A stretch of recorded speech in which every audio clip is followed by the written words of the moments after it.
Greetings, Hempster. Thank you for listening in to another hemp episode of HempAware Radio. This is Tyler Hemp, your hemp-entrepreneurial host, here to empower your hemposphere because it's important. Hemp entrepreneurs and hemp companies around the world struggle to market and sell their products effectively, but it doesn't have to be that way. At HempAware, we provide strategic marketing and branding services so that hemp entrepreneurs just like you can transform the world with your hemp products and services and transform the planet in a way that supports all of life.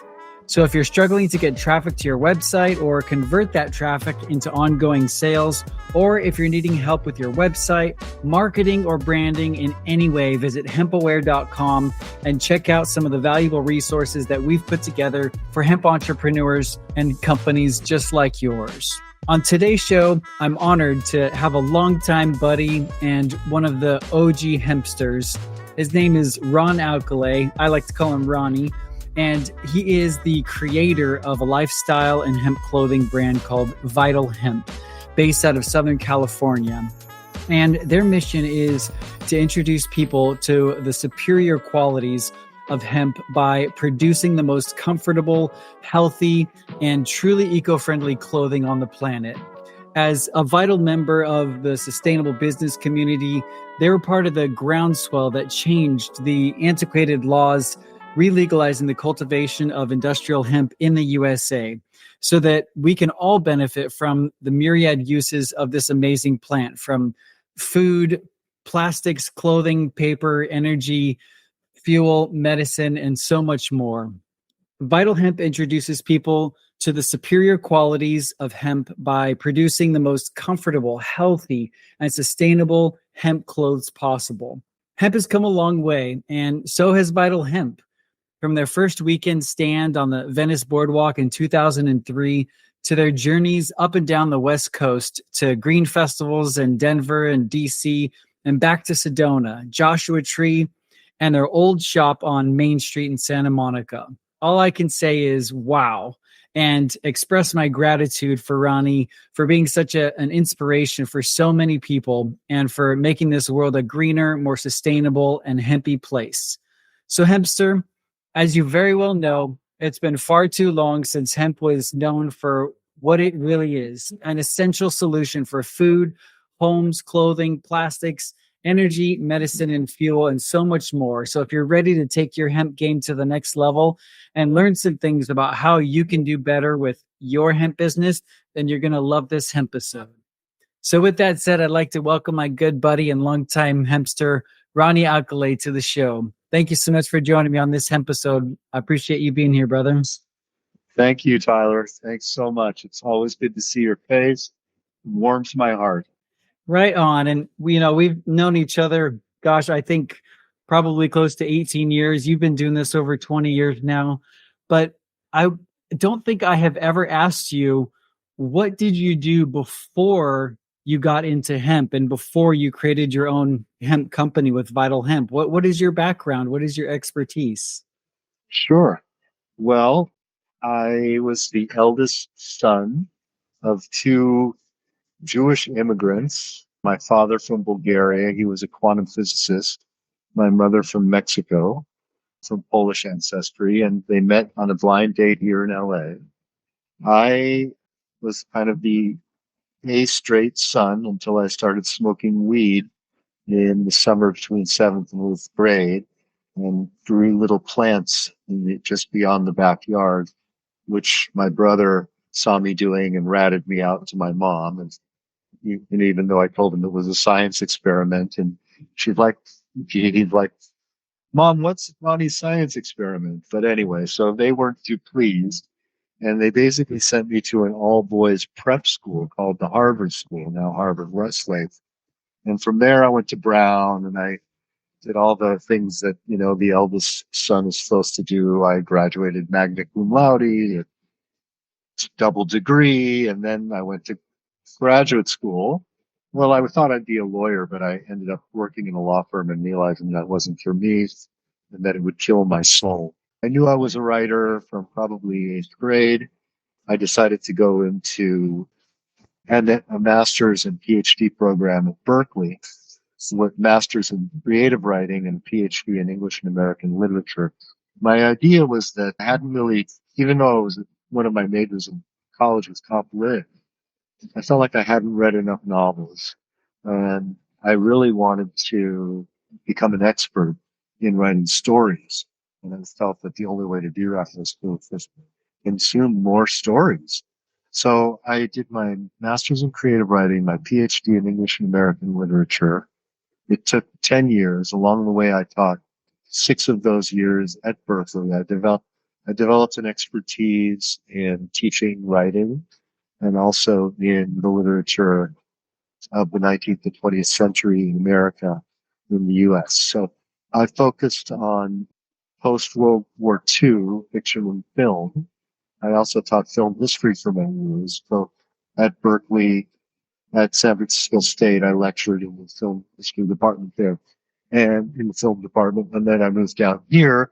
I worked in the film industry. My idea was to help the industry tell better stories and worked with a few jobs runs in the entertainment world until I got hired to write 2 screenplays.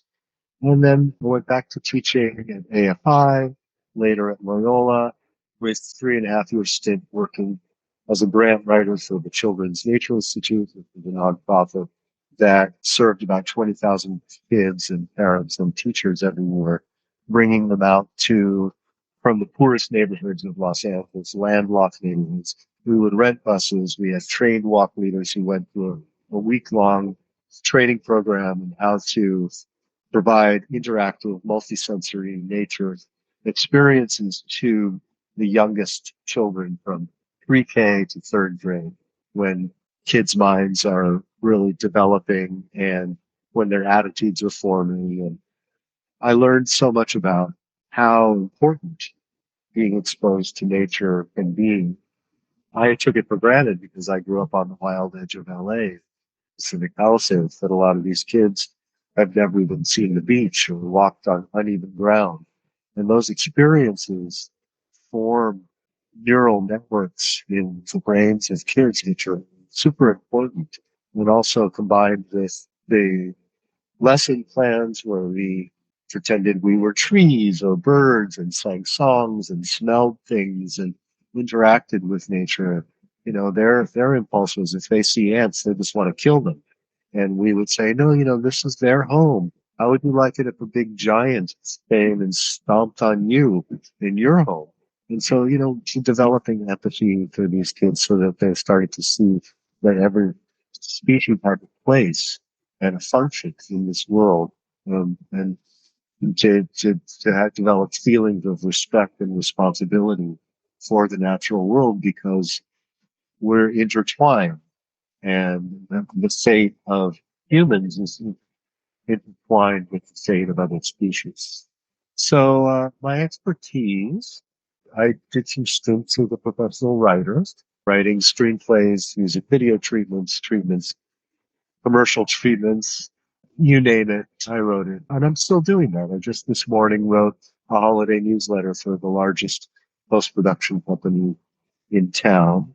And I really enjoy using my skills as a wordsmith to help other companies, particularly aligned companies, achieve their goals, whether internally or externally. And I'm doing more of that these days. Vital Hemp is still going. I have ideas for new products that I want to bring to market. And that's my background. That's beautiful. I mean, you have done a lot in your life, and I didn't realize you had a PhD in American literature and taught at Berkeley. I mean, that's super pertinent information that all these years I didn't know about you, and it totally makes sense with the kind-hearted human being that you are. That you worked with kids and taught them empathy, connecting with nature. It's totally on point with who I need to be. So tell me, like, the moment or the revelation that you had, like, I'm going to create a hemp company. You could have been a lawyer, you could have gone into other fields, like you said, but for some reason you're like, I got to create this hemp clothing company. Why did you? What was that moment like for you, or when did you have that epiphany? Yeah. Well, I think there were several epiphanies along the way. The first was on a road trip north to bid farewell to my friend Lincoln Schwensky. He finally got his PhD at Berkeley after 13 years. I had bought him a swatch as a going away present. He was going to the University of Alabama in Mobile to teach English and Hebraic studies, which I always think that's kind of funny. Hebraic studies and in Mobile, Alabama. And I bought him a swatch to remind him of the value of time. But on the way up north, I stopped in San Luis Obispo to get a bite and saw this place called the Hemp Shop. And it was the first time I had ever seen a hemp store before. I went in and there were some beautiful clothes.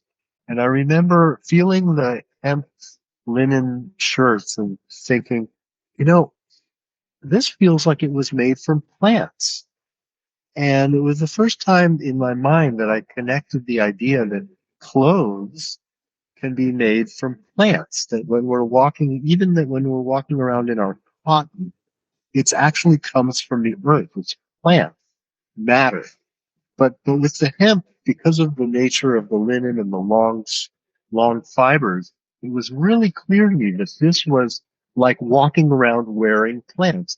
And when I tried it on, it felt that there was this kind of, instead of being a barrier between me and the world, I felt that it was a permeable barrier, like that my skin could breathe through the fabrics, the world could breathe through the fabric into me. And it felt much more natural and I felt more alive wearing it. So that was maybe my first experience. I bought Lincoln a sea salt gray banded collared shirt by a company called Juice Natural. But by the time I got to Berkeley, I had fallen so in love with the shirt that I ended up giving him the swatch and keeping the shirt for myself. So That's maybe great. a month later, I'm down in LA. I went to a yoga expo in the expo center, and I see a guy selling some closeout merchandise of clothing and things.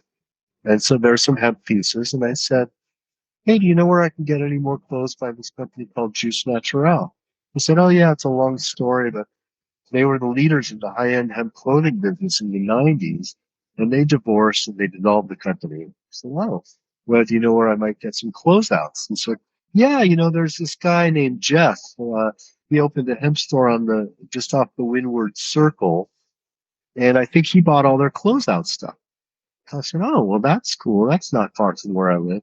So, and at the time I was lecturing in film history at Loyola Marymount. So I went down there after lecture and I saw this parody of a hemp store, with the plastic marijuana leaves around the perimeter and the obligatory picture of Bob Marley. And it smelled thick with Not grass champa. smoke with with smoke. No, with cannabis smoke, and Oh, okay. and the stoned owner was behind their glass case with the bongs, and yet there were these beautiful clothes of all this different colors of just natural clothing all around the store. So I bought some things, and I returned the next day, very excited, and bought more things. And I signed his email list, and I made some comment like, "This stuff's so great. I just have this fantasy of sharing it with the world."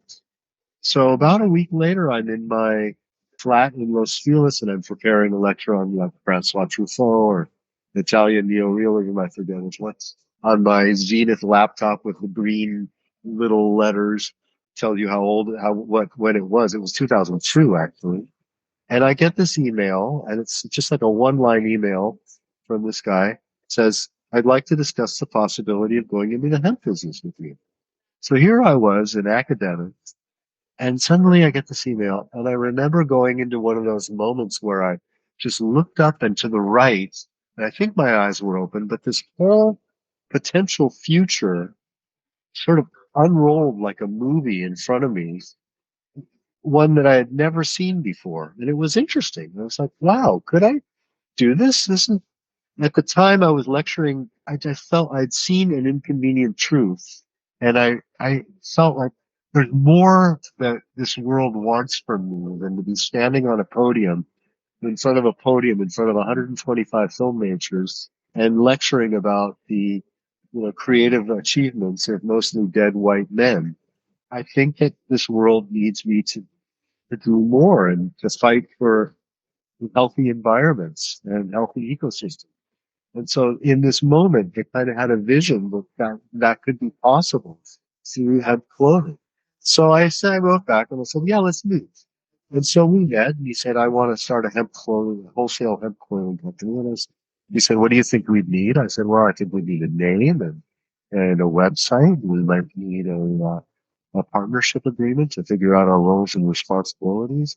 I might like an LLC to protect my meager assets. And he says, oh, you know so much, I'll give you half. And I thought, well, I don't know about well, let me think about this. So I talked with a couple of friends who had gone to Brown and got on to Wharton Business School and were, successful business people. And I said, what do you think about this? And they said, well, be careful who you get into partnership with because a partnership's like a marriage. And you got to know that you can trust the person and that you can communicate with the person and that you like the person because you're going to be spending a lot of time with them. I said, well, how do I know that? I just met the guy. And they said, well, do something small with him first just to test the waters. And I said, oh, that's a good idea. So I went back to him and I said, look, I spoke with my friends. They gave me some good advice. Is there anything small that we can do together just to see if we kind of get along? And he said, well, there's this green festival up in San Francisco. I said, perfect. San Francisco, we could stay with my friends in Oakland. I'll work the booth with you. I don't even want to get paid. I just want to see if I like it. And so we met up there. He showed up smelling like a homeless guy. My friend gives me the bottle of Dr. Bronner's and says, hey, please give this to your friend. Ask him to take a shower. I'm like, oh, all right. Like, Jeff, you smell like you've been marinating in your own urine for hours. Oh, sorry. So he took a shower. The next morning we get up, we drive the U-Haul across the Bay Bridge towards San Francisco. Pump, pump, pump. He literally runs out of gas. He's like, oh, I forgot to fill up. I'm like, dude, quick, put in the neutral, roll up the windows, turn off the radio, get in the right lanes. And we like cruised over that last bump on the Bay Bridge. And I knew where to get off on that first exit. And I knew where the 76 station was. So I ran there. We got one of those gas stations. We made it and we set up the booth and I worked the booth and we sold a couple $1,000 worth of stuff. And I felt great because I met the members of the green business community, the, fair trade chocolatiers and the solar nuts and the superfood geeks and all of these people who later became my close friends. And I felt more at home in their company than I ever had among my supremely intelligent academic friends because they were on mission that it was more than just heady. It was really from the heart. And it was more than just ivory tower. It was really in the world and here to be of service for the future of life on Earth. And how I saw myself. So did you go into So, business with Jeff? I did. We drove home together. We talked about our vision for a company. We both wanted to bring hemp back to the masses. And I said, yeah, like the gaff of hemp. And, we wanted to do stylish basics. So we came home. I copied a 2-page partnership agreement from the back of a Nolo press book I found at the library. And we were partners for about 3 months until he at the time I met him, I learned he had a 3-way notice for his shop. I talked with the landlord. I kind of got him out of a jam. I invested some money. I started opening accounts in Northern California, in the desert, on Melrose. And, he kind of got back on his feet. And then we ordered a second ship. We sold through the first shipment. And then he ordered a second shipment. And I learned that he had ordered some fabric without telling me. And the second shipment came with a name that we hadn't discussed. And I'm like, what's this for hemp thing? And he said, oh, well, I just had some extra labels. I'm like, what about, I thought we were going to do, Vital Hemp stations. He says, oh, no, well, I had these extra. I'm like, yeah. So he said, well, and then he wasn't communicating well. And I said, look, just tell me what's going on. And he said, well, I want to do 4 hemp separately. And I said, well, listen, I don't have our agreement in front of me, but I think there's something called a non-compete clause. Why would I be in business with you if you're going to be running a competing business? And he said, well, then I'll buy you out. And I said, I don't want to be bought out. I'm in this. And he said, well, then let's just divide up the close and terminate the partnership. I'm like, really? Can't we just do different brands for different sectors? Like, the Gap has Old Navy and Banana Republic. And so, no, I want to do this. I'm like, all right. So it was like one for you, one for me, one for you, one for me, one for you. And I had 40 boxes of hemp clothes in my garage in Los Feliz. No experience in the clothing business. And I was like, what am I going to do? What am I doing? So I called my friend Greg Wendt, who was a sustainable guy. And I said, what do I do? He said, well, why don't you talk to my friend Casey? She's producing the first Earth Day on the promenade.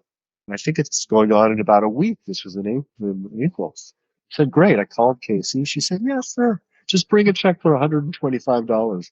This was in April of 2003. Just goes to show you how much booths cost back then. $125 for a 10 by 10. I mean, later I would spend, $8,000 or more at the Natural Products Expo for the same size booth and for not make that much more. But anyway, so I was like, okay, I got a week. So I put an ad for a man with a van to help me, take the stuff down. I painted a sign of the logo on some hemp cloth. I went downtown. I bought some used racks and used hangers and basically set up a booth. It was a one-day event. And, I sold about $1,000. That guy from the closeout booth at the name was Howard. He had a hemp store on the boardwalk in the 90s. He walks by and he says, "Oh, look at you. What are you doing? I thought you were partners with Jeff." I said, "Yeah, we terminated." He said, "Oh, so what are you going to do now?" I said, "I have no idea." He said, "Oh, well, why don't you come down to the boardwalk? I'll help you out. I know a guy and he can rent you a spot." So I went down the next day and I met this guy and he shows me this little closet, in a terrible part of the boardwalk. And he says, "And you could put all your inventory here under this building." And I'm thinking like, yeah, and it'll be gone the next morning. And so I just said, "Yeah, I'll get back to you." So I called him. I literally called him back 10 minutes later. I said, "I think I'm going to pass." I walked to the top end of the boardwalk, turned around, started walking really slowly, just vibing. Like, I'm going to set up on the free side of the boardwalk. And I got to this place just south of Fig Trees, and it just felt right. And I look up, and there's a guy named Dave, and he's straddling a bike. And he's like, "Hey, Ron." And then Dave had worked for Jeff. And I said, "Hey, Dave, what are you doing?" And he's standing underneath an empty half of a 10 by 20 foot booth. And I said, "I'm just looking for a place to set up my, to sell hemp clothing." And he says, "Oh yeah, I heard you and Jeff parted." Guy's a jerk. He borrowed my van and blew out the transmission and he, not paying me back. So I'm leaving town. I'm going back to Vegas. He's like, "You want to buy my half of the booth?" I said, "How much?" He said, $50. I said, "Oh, well, let me check." And I looked in my wallet. I actually had a $50 bill. I handed it to him and he took it and he said, "Well, wait, hold on a minute.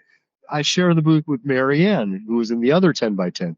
And there's this like white Rastafarian woman, like with selling white Ethiopian clothes." And she looks up and he says, "Hey, Marianne, this is Ron. He's a cool guy. He wants to sell hemp clothing out of this side of the booth. Is that okay with you?" And she looks up at me and she goes, "Yeah, he looks pretty cool." Okay. So he takes the 50. He says, "And I'll come back tomorrow and help you set up." So that's began my, 2-year adventure on weekends on the Venice boardwalk That's before. awesome. Yeah. Man, so you've been doing this. I mean, that was way back in 2003. So that's, 20 years ago. What has the transformation been like for you in terms of people being open and receptive to hemp?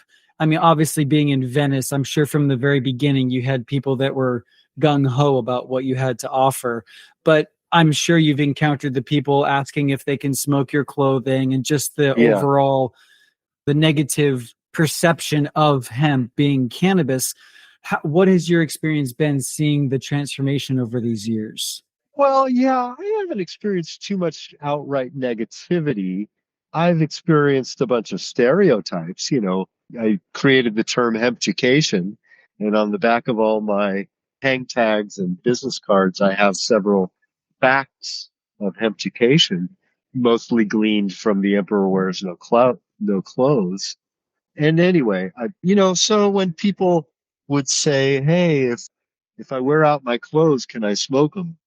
I would say, "Well, hemp won't get you high, but wearing the clothes will raise your spirits." Hmm. And I came up with little slogans that were designed to sort of counteract some of the Stigma. negative stereotypes. Hmm. Yeah, You were a around. big inspiration for me in that way because, like you, I consider myself a wordsmith, and I love the power of words. And so I created something called the Hempsicon, which is a hemp lexicon. Yeah, And so over the years, we've just been adding, as you very well heard at the beginning of the show, all my I little loved that. Yeah, it was so hemp much fun. puns. So over all these years, when it comes to the products that you've developed, tell me a little bit about the spread of shirts and hoodies and pants. Like what are the different products that you've developed and offered through Vital Hemp, and what are you focused on offering these days? Well, I just want to finish up the last point a little bit and to say Sure. that that the project of hemptication was Yes. always a big part of Vital Hemp. Through my Hmm. new through my, what one of the things that I really enjoyed doing was writing the newsletters, but I really enjoyed it when the Venice Boardwalk drew a lot of people from all over the world, and so did my store in Santa Monica. And a lot of people were just curious. They didn't really know what hemp was. And so because I knew a lot more and continued to learn, I was able to tell them everything from the difference between hemp and marijuana in terms of how it grows, in terms of the THC content, in terms of the different uses.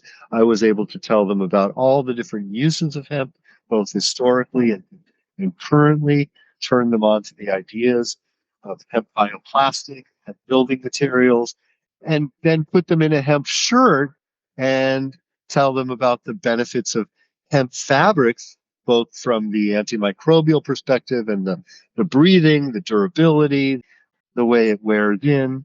It was fun coming up with metaphors like people that I told you about the hemp won't get you high, but these clothes will raise your spirits. I had another one that I came up with, which is like hemp is like, it's like canines. Not all canines are the same. The golden retriever can be your best friend, and the wolf, which also has a valuable place in the ecosystem, but if you encounter it, it could bite you. And so in the same way, you might, if you were to just discover marijuana for the first time and ingest a bunch of it, you might get really, way too stoned. But hemp t-shirt could be your favorite t-shirt in your wardrobe. Anyway, Hmm. that's just on that. Now, in terms of what we've made in the past, when I first started on the boardwalk, I was buying t-shirts that Barbara Filippone designed and had made in one of the factories she worked with in China. And they were very standard cuts. They were pretty standard colors, black, white. I believe there was a navy blue and possibly a burgundy and maybe an olive. And those were good. I was selling them for $30 a piece. I think I bought them for 15 or something like that. And you know, it was an okay business. It was challenging. I wasn't getting rich on it at all. I don't even know if I was making a profit after all, but I didn't really pay myself much in those days or ever. But eventually I used the contact that I had through my short-lived partnership with Jeff to travel to China and well, even before I traveled there, to just start becoming a designer of things that I wanted to make. So if I wanted to make a long sleeve, I would buy a Patagonia long sleeve and send it to China and say, please make this in this specific hemp tencel knit that I was using. And they would make it. And then I would work with a pattern maker here and say, okay, I want the sleeves a little bit narrower than how they came out, and I want the body a little narrower and or a little longer, or and I would send notes back with drawings to China, and then they'd say, okay, we got it, and then I'd wire $20,000 or whatever it was as the first payment, and then another 20 later. and then cross my fingers, and then all these boxes would come in, filled with hemp clothing, whether it was t-shirts or hoodies or long sleeves or later pants or skirts. And I would, unfurl the boxes, and they were all colors that I had chose from, Pantone charts based on things that I wanted to see in the world, and usually inspired by nature. And I had a lot of fun with contrast stitching and back in those days. And I experiment. Like this shirt that I'm wearing is probably from that old time. I mean, can you believe it? This shirt's probably 10 years old at least. It's an aqua shirt with, in the contrast stitching, a flat lock stitch. I mean, this one was made in LA, but yeah, this is one of my aqua shirts I love I'm it. wearing. So my idea was to create fashionable basics so that we could replace the polluting cotton that was really polluting ecosystems and leading to farmers in places like India killing themselves because they couldn't maintain their livelihoods with the expenses of the pesticides, and then the pesticides would blow off into the rivers, and there would be health problems among their wives and birth defects, and the fish would be born with three eyes and all sorts of problems. I remember listening to a presentation by the head of Women's Health Organization, the International Women's Health Organization, at one of the business conferences up in San Francisco, and it brought tears to my eyes. And I thought, if hemp can alleviate some of the suffering and help clear up some of these polluted ecosystems that are being polluted because of cotton, then we're doing a good job. Which actually ties into my next question. You've already kind of touched upon it, which is, why is hemp so much better than other fabrics? Why should more people be wearing hemp fabric clothing? Well, I think it's better on a micro level and on a macro level. On the micro level, I've touched on the fact that, it's the most breathable natural fiber really well. I wear it as a base layer when I'm skiing. I also wear it as when I'm in the hot, humid tropics. And I've had people from mountain climbers to surfers give me, phenomenal feedback. Like, hey, I love this. I was down in Ecuador and performed so well. Or I'm in Bali. I wear your stuff all the time. Or I've had, rock climbers say I was in Joshua Tree in winter, stuck up on a face overnight, and I was so happy that I was wearing your Vital Hemp hoodie, or things like that. Or people coming back from Tibet saying, like, I was holed up in a cave and I had given away all my belongings, and one of the only pieces I had was your Vital Hemp hoodie, and I was so happy. Oh, I mean, these stories sometimes bring tears to my own eyes. But so that's the micro level.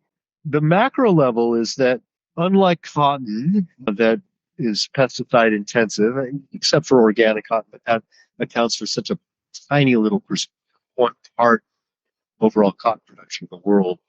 Hemp is largely grown all over the world without pesticides because it's just naturally pest resistant. It also uses a lot less water than cotton cultivation, both in the growing of it, but also, and more importantly, in the care of the garments. For example, when I wear a pair of pants, if it's a pair of cotton pants, typically I'll wash that pair of pants, after I wear it, because it will have absorbed a bunch of sweat and it just doesn't feel clean anymore. I can wear my hemp anywhere, my pants, which I think you've probably had a pair or two in your lifetime. I can wear those 3-4 times before putting them in the laundry. They're made out of 100% hemp linen. They breathe. They don't absorb perspiration. They wick moisture away from the skin, and they stay fresh longer. So, I'm saving 3 to 4 washes every time I wear that. Same with t-shirts. If I was wearing a cotton t-shirt, every day I would have to wash that or put it in the laundry. I can wear a hemp t-shirt 2 times. It's second day, it's still fresh. I mean, unless I'm like running up a hillside, but for everyday use, yeah, you can wear a t-shirt. You're having the water usage of that. Mm-hmm. The life of the garment, that adds up over millions of people. That adds up. So there's that. Then I learned about the most important thing with respect to global warming, which is the way in which the hemp crop sequesters atmospheric carbon. For every ton that we harvest, it sequesters 1.62 tons of atmospheric carbon, which means it's a carbon. Of that carbon that it brings out of the atmosphere goes into the soil, into the fibers of the plant, the roots, root systems, and the actual matter of the plant. So it gets turned into products, whether it's clothing, food, building materials, etc. And I felt really, really good about that one back in Patagonia, actually. Hmm. Those are a couple of reasons. How's that? Is that Oh, okay? more than enough. Yeah. I mean, it's very clear to me that there's far more reasons to wear hemp than any other type of fiber.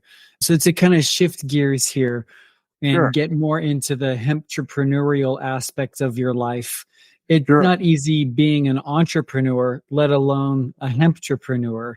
There's Right. more challenges, there's more struggles, there's more things I think that get in the way for somebody to be delving into a hemp business. And so, in your experience, what would you say are some of the biggest challenges that you've had to face as a hemprepreneur, and how have you been able to overcome some of those things? Well, I think like many people, we go in from because we're idealists and because we care about this world and we want to do something tangible. We don't just want to go. I would have never gone into apparel if it wasn't for hemp. I really didn't care that much about clothing. I was still wearing God from Ross dress for less or from from an estate sale on the side of the road or stuff that I was still wearing in college because my body hadn't changed that much. So, to me, as long as it was comfortable, I didn't need it to be fashionable. And I really didn't care about fashion. I never looked at fashion magazines. I still don't. It was because of hemp that I got into it. And I think that's what draws a lot of entrepreneurs or people in to become entrepreneurs, to become hempreneurs in in the hemp world. So what is it that are the unique challenges? I think that one of the unique challenges is that it draws a lot of people who don't have necessarily a lot of business experience. I did not have business experience. I did not go to business school. I've never taken a business class. I didn't even know how important marketing was until probably 10 years no, probably 7 years into running my business when I opened my store on Main Street. Okay, so of all your years marketing your products in the hemp industry, what would you say are some of the biggest challenges that you've had in this industry and marketing and selling hemp products, and how have you been able to overcome some of those challenges? Right. So, as I think I said before, the challenges were at the beginning largely because of my background, or I should say, lack of background in business. I didn't even realize until probably 6 years into the business that it made sense for me to put money into marketing. I was just putting money into product and refining product and occasionally I would go to a festival or a show and I in my mind I didn't even think of those places as marketing opportunities. I was just there to sell. And I mean, I did eventually create a website, and I did start my newsletters a long time ago. So, in some sense, that was marketing. It was marketing. Had I back in, let's say, 2005 or even 2010, had I decided to put more money into such things as Facebook ads and understand that world, I think, or even Google AdWords, which later I discovered maybe 2015. Around then, I started to put some money into Facebook ads, some money into Google AdWords. I also never really understood or devoted myself to affiliate marketing, which would have been another really good opportunity for Vital Hemp because I have lots of allies in the world. And I think that they would have been happy to make a little money by turning other people on to Vital Hemp stuff. So in a way, I think it just had to do with inertia and just going with where I was strong, which and where I wanted to spend my time, which was working with the other designers, cutters, sewers, fit models, pattern makers, dye houses, all of that, all of the people associated with production, and then writing my newsletters, which I can do and love to do just because that's my strength. And being out on the road, either being in the shop or being out on the road at festivals or expos and so forth, where I'm actually meeting with and interacting with my customers and helping them out. So I think that was my biggest challenge was when I did eventually understand that my business could really flourish much better if I were to devote some of my resources towards marketing. I ended up hiring a series over the years of, probably starting in 2015 or so till 2020, a series of digital marketing agencies who just let me down one after another. They would get me on a monthly retainer. The salesperson who initially I spoke with knew his stuff impeccably. And I thought, okay, finally, someone who gets what I want to do. They're saying all the right things. I'm asking all the right questions. They're telling me all the right answers. And then I sign up and then I'm paying, whatever, $3,000 a month and getting some college 19-year-old college graduate in Florida or Mexico who's like writing these stupid, thank God it's Friday, memes, which are ridiculous and full of grammatical errors. And anyway, I can't Mm-hmm. times I went through that stuff and no accountability, no increase in sales, just money out the door over and over again. Not entirely true with the one foray I did into Google AdWords. I did get some benefit from that. I may have gotten some benefit from the few times that I myself paid for some Facebook ads, but it would have been really good, I think, to have someone trustworthy and knowledgeable for me, or to maybe bring someone in-house to do that. I just never found the right people to do it for me. Well, what So, did you find to be some of the most like effective ways of getting sales? I know from what you've shared with me and from who I know you to be and how you operate, word of mouth is like probably foundational. People wear your clothing and are pretty much walking billboards for Vital Hemp, and then they tell their friends, and it kind of spreads. But is there uh, anything beyond that you're? I don't even know if word of mouth is number one. I think it's repeat business. I think that Mm-hmm, I have an email list of 7,500 people or so. And mm-hmm. I would venture to guess that every single one of those people, well, no, not every single one, but probably 6,000 out of those 7,500 are actually customers who've bought something at one time or another over the last 20 years. Yeah, And right. so when I So send a email newsletter, marketing is a big thing for you. out, I usually get a flurry of orders. Nice. For whatever reason, I had it in my mind that I should send out a monthly newsletter. So I've really only been sending out monthly newsletters. Some other companies I see, they're sending out 2 to 3 newsletters, maybe not newsletters, but 2 to 3 email marketing, this or that a week. Yeah. So they're really benefiting from that. Yeah. For whatever reason, didn't do that, even though that would have been a smart move. Yeah. Um, It's not too late. and it's not too Amen. late.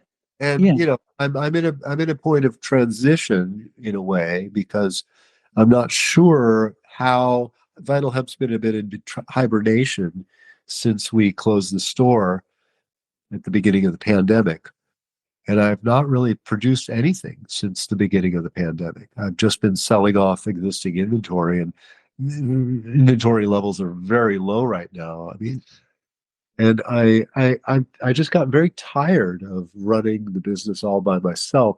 When I say that, I mean I've always had people working with me, but I've always been the one in the C level making those decisions, whether it was CEO, CTO, CFO, CMO, blah blah blah, Hmm.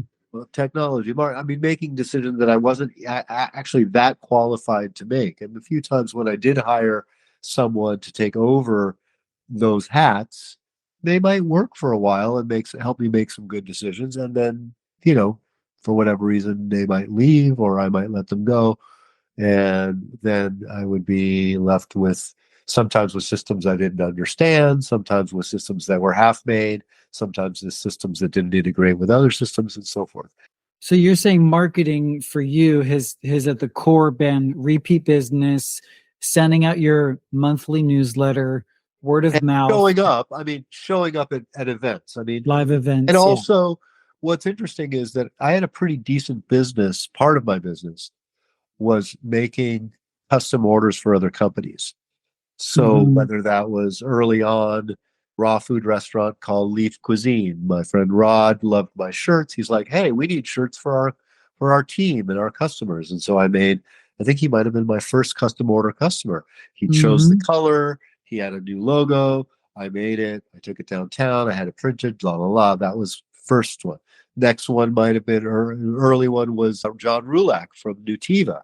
And that was a big Hmm. order, 1,000 shirts, men's and women's, and two colors with his logos and even a little side patch here, logo on the back side patch here. Those turned out great. He loved them. His people love them. And when you have 1,000 people getting shirts, right? That's 1,000 people going, "Oh, I love this shirt. Wow, Vital Hemp, huh? Okay, yeah, let me go online. Oh, okay, I'm going to order another one." So Yeah. that's kind of like, I don't know how long it would take me to sell 1,000 pieces if I was at a booth. Hmm. So you don't know how long it would take you to I sell don't know how 1,000 long it would take one-off me. Even at the orders. store, it might just to sell 1,000 pieces. It might have taken 3 months to sell 1,000 pieces, Hmm. or a month or 2 months. I don't know exactly. I have Hmm. head, but to get a single order where it's 1,000 pieces, and then you have 1,000 customers who each of them will likely fall in love with that piece, and then maybe might want to get more. So it's kind of a very good model, I think, for me to grow the business if I want to jump Hmm. back in and grow it with the More middle amount of, B2B wholesale focus. yeah, especially like custom order, not even Hmm. wholesale, because the Just wholesale business custom is in. tough.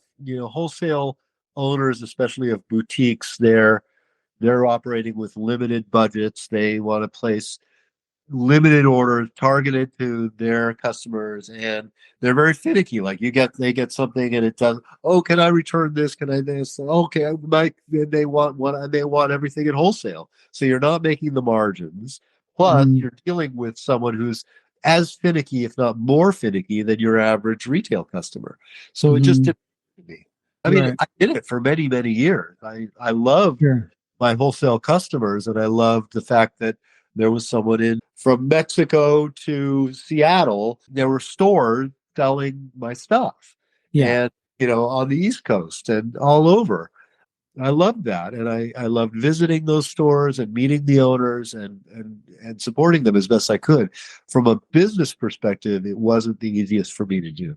And then Sure. a lot of times, I wasn't just able to satisfy them. It's like they'd be like, "Oh, we want more men's long sleeves," and I'd be like, "Well, I don't have enough men's long sleeves to give you a full size run in the colors you want. All I have is enough maybe for my store, and even then, I'm running low." Hmm. So Hard to keep up with it all. yeah, so I did. I think it would have been better had had gotten had maybe a wholesale sales manager who was really good. And I did at times have people who were devoted to wholesale. And I Hmm. had at one time I had road reps, and I had people who were supposedly representing the brand. And the idea was to create enough pre-orders and aggregate those pre-orders so that, and even get deposits on the pre-orders, so that then, and I did this successfully kind of near the beginning, starting in around 2005. I was doing that even when I was getting Chinese goods, because it was allowing me to fund the production. I would take 50% deposit. I'd let people know what I was ordering. They'd order. I'd take 50% deposit. Then the stuff would come in. I would ship it out and collect the second 50% before shipping, actually, Yeah. including Hmm. that was a good model. Yeah. I just, anyway, with this, I think at a certain point, I was probably doing too many things. I was doing the store, wholesale, custom orders, and e-commerce, and festivals. And Hmm. so it was just too many things. I was one guy, I was self-funding it. And yeah, it Makes was sort sense. of a Yeah. recipe for a little bit of, it Burnout. yeah, a little burnout, and also just not being able to look at all of these activities that I was doing and be with a very cold analytical eye Hmm.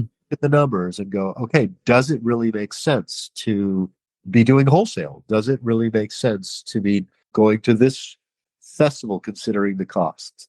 Yeah. You think maybe as Sort like a word of advice to other hemp entrepreneurs, you would say maybe pick one area of a business and hone in and focus your energy so that you can really ignite that one aspect of it rather than trying to do 10 different things. yeah, absolutely, for sure. I mean, Hmm. it's very tempting because, you want to be able to serve people online. You want to be able to serve people if they're going to a store. You want to be able to serve people if they're going to an expo or if they want custom orders.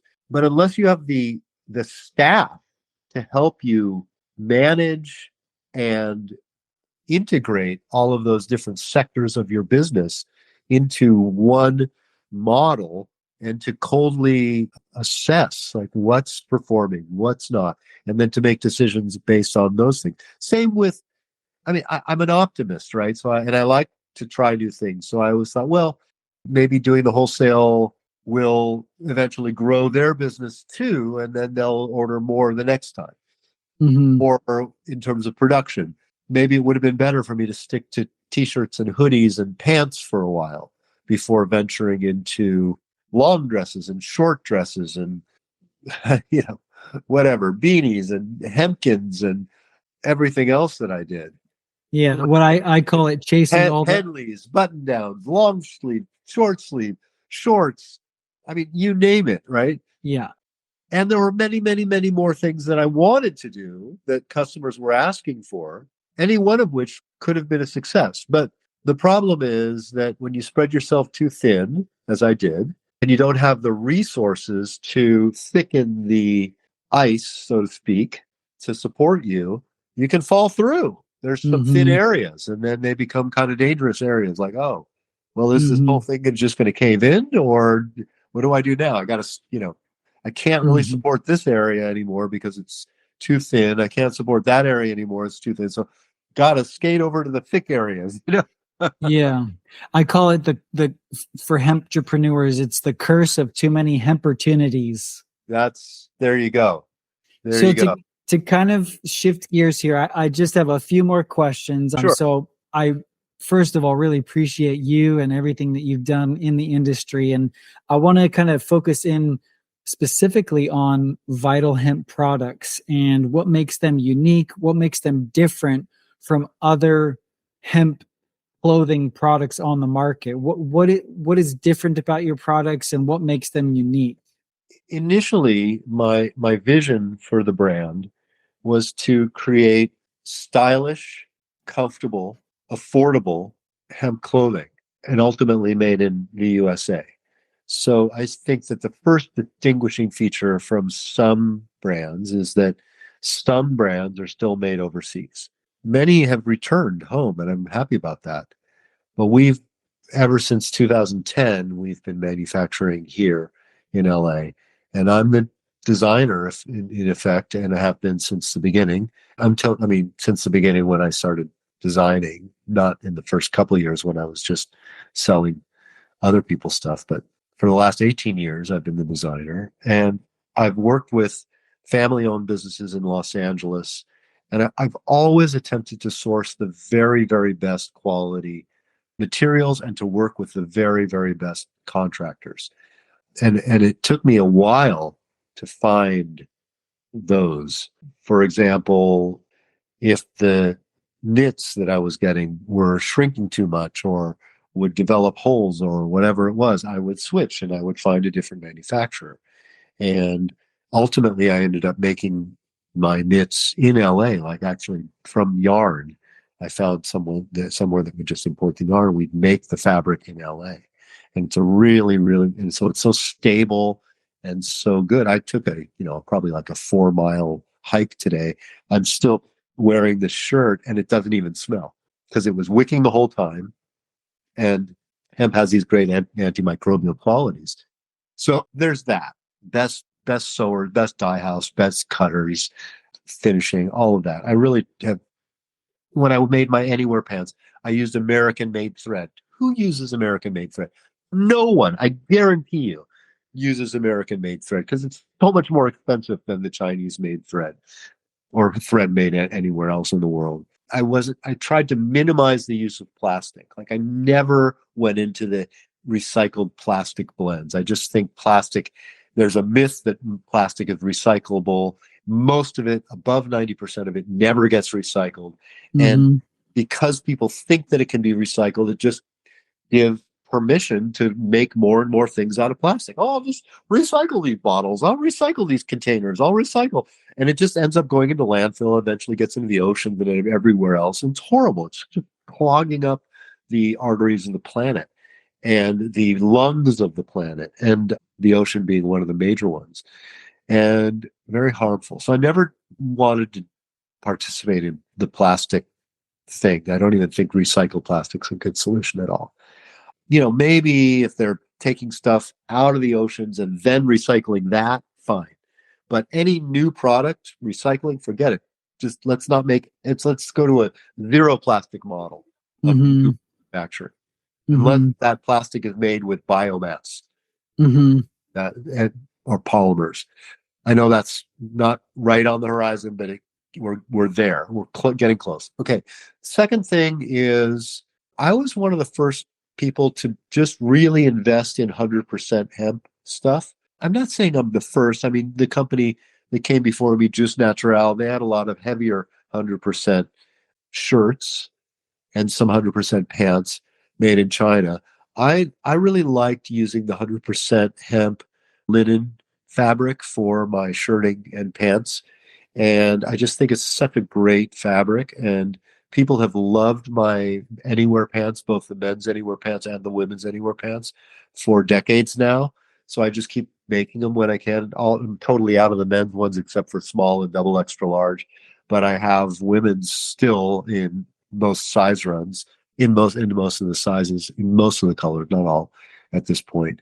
But yeah, and I would use YKK zippers because I knew they were the best. I would use either coconut or Caroso buttons because coconut's a natural product and Caroso is a shell. Or is Caroso a nut? I think Caroso is a nut, actually.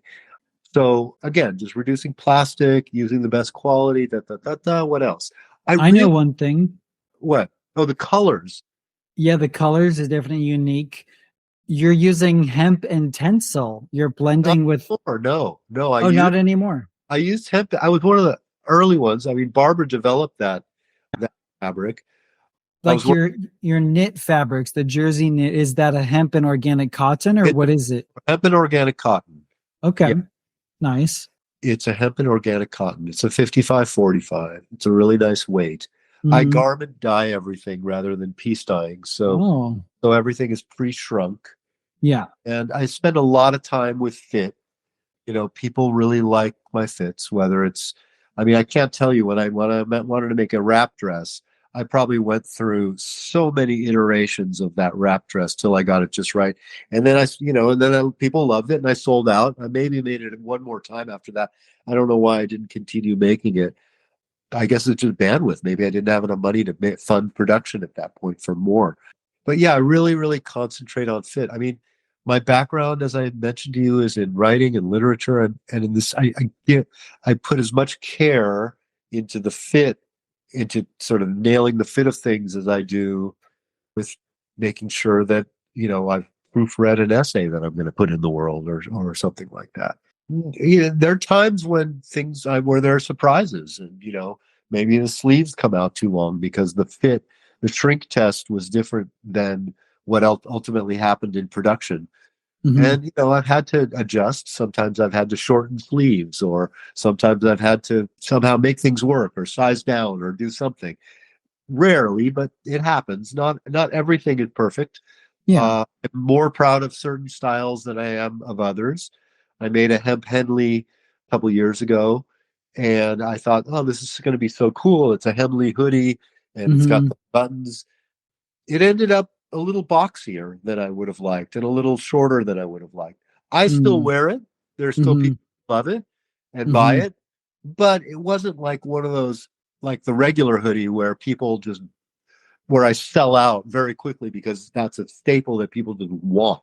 Yeah. uh, and they want it in every color. They want, I mean, I have people who are constantly saying, well, oh, can you bring this back? Oh, can you bring that back? Oh, can you make more of these? And let me know when this is available again. And, on the one hand, I really want to make more. On the other hand, I just am at a point where unless someone wants to come in with resources and know-how, as particularly maybe marketing know-how, e-commerce know-how, to build the business, I'm just not inclined to jump in by myself again. Those are all unique, differentiators with your products. That was, what Yeah, I was looking colors. for. I mean, I think people have over the years have told me that the colors are so unique and really make them feel good. And I think it's because I choose the colors both with my eyes and like with my heart and my whole body. Like I Hmm. literally will just look at colors and say, how does this make me feel? And then I'll just Hmm. like let the color let the vibration of the color create a feeling in me. Yeah, And when I have the feeling that I feel good about, then I'll choose that color. that's awesome. Yeah, Well, man, I'm just coming up to the kind of the end here, but I have a couple questions left for you. sure. Okay. And this one is more related to hemp in general and the history of hemp. I'm Sure. curious, do you have like a couple of hemp fun facts that you keep in the back of your pocket when anybody doesn't know the history of hemp and how embedded and woven into the fabric of our history it is? Is there a couple, like a handful of hemp fun facts that you like to share? Yeah, many, many, many. I bet. Love the fact that hemp has been used for paper for thousands of years, and that the Gutenberg Bible was written on hemp, and the Hmm. Mark Twain were published in on hemp. Abraham Lincoln wrote his speeches on hemp. The early drafts of the Constitution, all drafts except the final one, were written on hemp paper. Benjamin Franklin, well, the works of Lewis Carroll, also hemp. Benjamin Franklin's first printing press employed hemp paper. And I just feel like hemp is so intertwined with our history and the history of the world. And people, you know, who don't know much about it think, oh, hemp is marijuana. But once you start to introduce them to the many varieties and features, not varieties, but the many, many uses of hemp, they kind of go, oh, wow, really? I never knew that. I love also talking about hempcrete and Dion Margraf and his work, and that moment when he was at Earth Day down in San Diego with that little demonstration hemp house and his blowtorch, and 3 inches away from a hemp house with a blowtorch, and the thing would not ignite, and all it might do is it's a little bit of a little circle of carbon that was not even burning but just getting hot, and knowing from documentaries I've watched and from reading that this is the healthiest possible building material, fire resistant, mold resistant, super insulative in terms of regulating temperature. And I remember learning about this beer holding facility in like Scotland or somewhere that reduced its annual electricity bill for cooling the beer, keeping the beer cool, by something like 40% when they changed one of the buildings to hemp. And then how versatile it is, from building a small structure on your own property to building the second largest Marks and Spencer department store in all of the UK, in modern curves and with like smooth stucco exterior, to the point where you're like, wow, I had no idea this was hempcrete. So that's another one. The other is that hemp bioplastic is being used by the many of the major car manufacturers for the interior body panels of their cars, whether it's BMW, Porsche, Mercedes-Benz. They're all using hemp bioplastic, especially in their high-end cars, because it's stronger, lighter, more durable, more flame resistant, more mold resistant, and it doesn't off gas the way that petroleum-based plastics do. It doesn't get misshapen with heat, and at the end of its useful life, it can be composted. So, I mean, it's just such a win on so many levels. And I'm buoyed by the fact that the car industry is recognizing hemp as a useful material for body panels. I wish that we had never stopped using hemp bioplastic for the exterior body panels as well, uh, Yeah. as, as Henry Ford did. And Mm-hmm. see if they're interested in that YouTube video, Henry Ford hemp car, and watch him use a sledgehammer on the back fender of one of his models, and watch the sledgehammer literally bounce off the exterior body panel of the car. I mean, can you imagine how much money we would have saved in auto body costs by having lightweight, super dent resistant hemp bioplastic be the shell of our cars? But then Exactly. car companies wouldn't have made money and sold more vehicles, and the whole auto industry, body shop industry probably would have just been something else. Mm-hmm. So those are some Absolutely. of the fun facts that I like to trot out here and Those are awesome. Yeah, that's more robust, I think, than any other hemp entrepreneur I've had on the show. You definitely know your hemp story, as we say.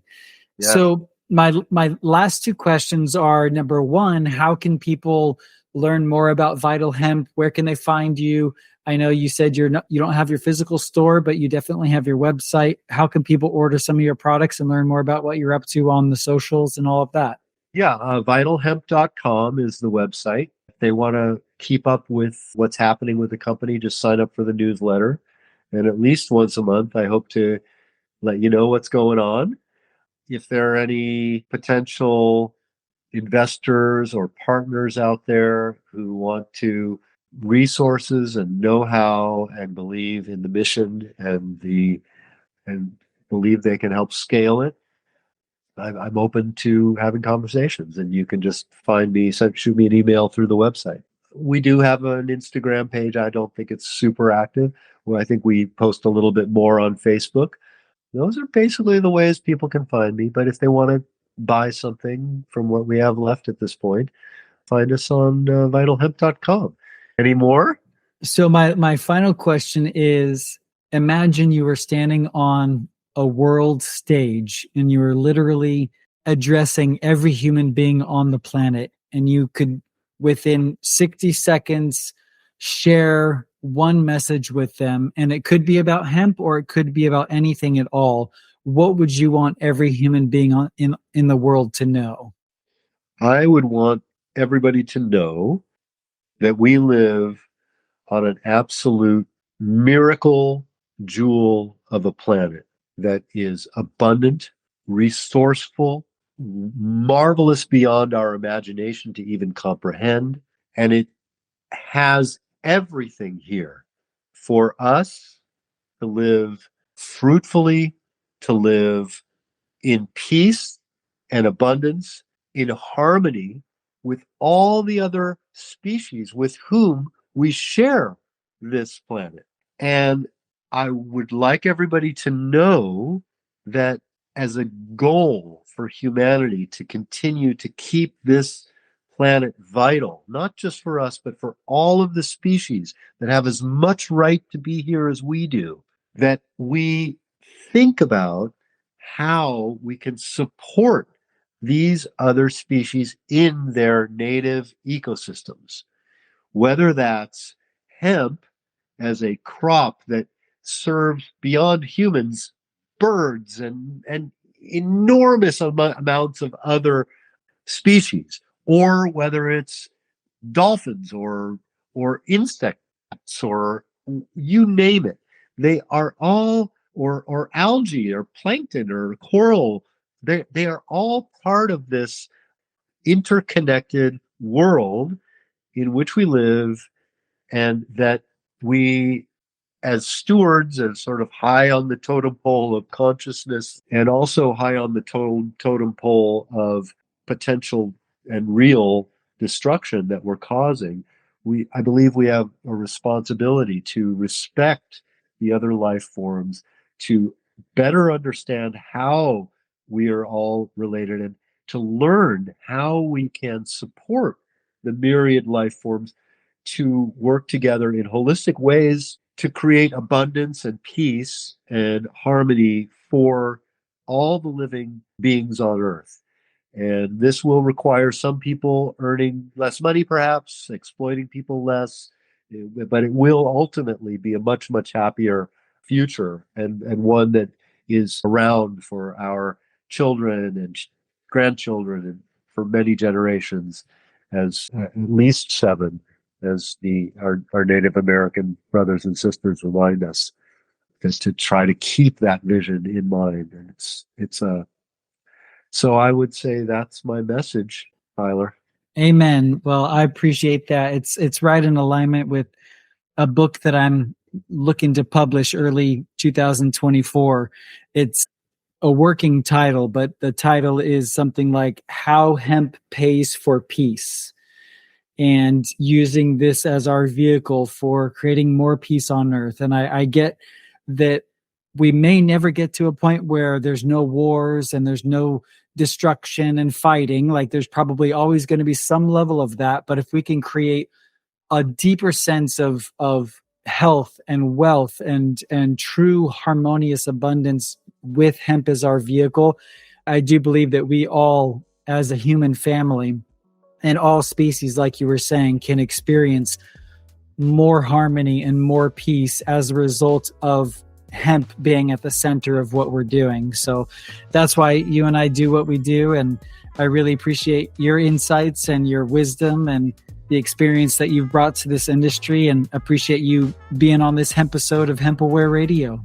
Yeah, Tyler, thank you so much for hosting me. And it's always good to hear from you and see you and to just witness your evolution from the kid in the alley who was helping me unload my van after a hard day's work and teaching me about heart-to-heart hugs, and a lesson that I decided to adopt probably 18 or so years ago, and have given thousands of heart-to-heart hugs since then. And I owe that to you. And I think it's a testament to your big heart. You shared that with me, and just know that legacy continues through me into the world. So thanks for bringing the love, brother. It's an honor and a privilege. Thank you so much. I appreciate you all tuning in to another hemp episode of HempAware Radio. This is your hemp entrepreneurial host, Tyler Hemp, here to empower and hemp educate your hemposphere. We'll see you on the next hemp episode. Thanks everyone for tuning in.